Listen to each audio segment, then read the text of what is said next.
Paramashivoham. Om Nityananda Paramashivoham. Om Nityananda Paramashivoham. Om Nityananda Paramashivoham. Yes, Nityanandam. Sorry for the technical glitch. Now we'll be, after this intense 108 asana sequence, we'll be moving on to the power manifestation round as we do every day. As after this intense yoga, that you are involved with the energy of Kundalini. And now you are ready to manifest the powers of Paramashiva. So we'll be manifesting the powers of third eye. So before entering into it, let's please, all the participants in the Zoom, in the YouTube, please go ahead and turn on your camera and have an eye band with you. If you don't have the eye band, please take an opaque cloth to cover your eyes. Take a moment and find a eye band or the opaque cloth. Meanwhile, we'll be entering into the Sas Pramana. Sas Pramana means the scriptural reference to manifest the powers of third eye. So scripture themselves refers or gives a reference to how to manifest the power of third eye. So let's enter into it.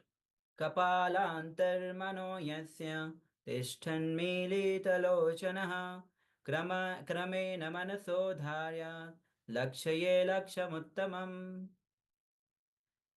The translation of this beautiful verse goes as: by fixing the mind on the inner space within the ground center and sitting stably without any movement, having the eyes closed in succession, by that stability of the mind and the inner space through the power of third eye, one directly sees the ultimate goal, Lakshya. By having the vision beyond the sight that reveals any object or place, attaining the space of oneness with the source, Paramashiva. So now let's get ready. Quickly, cover your eyes with eye bands and opaque cloth if you don't have the eye bands. We'll be projecting you the image on your screen. Scan through the third eye what Swamiji is revealing to you. When you're manifesting the powers of third eye with your eyes closed, put your awareness to the third eye and completely be relaxed. Don't tense yourself. Be completely relaxed. These powers start manifesting through the oneness. The more and more you are in oneness with Paramashiva, power start to manifest in you, through you. So visualize Paramashiva has come down as Bhagavan Nityananda Paramashivam from Kailasa. Drop your delusions, confusions, and you are Nityananda Paramashivam. Chant Mahavakya intensely. Be in absolute unclutching. Complete completion. Oneness to experience the state, space, and powers of Paramashiva. Just bring your awareness to the third eye. See what is being revealed to you. Let's begin. We are going to project the image right now on your screen.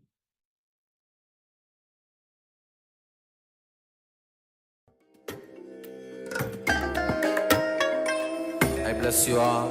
Let you all open all your three eyes and manifest the powers of Mahasadashiva. Om Nityananda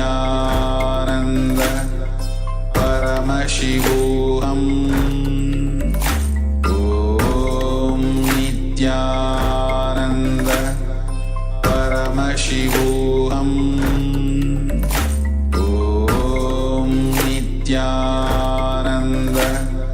Paramashivoham. Om Nityananda Paramashivoham. Om Nityananda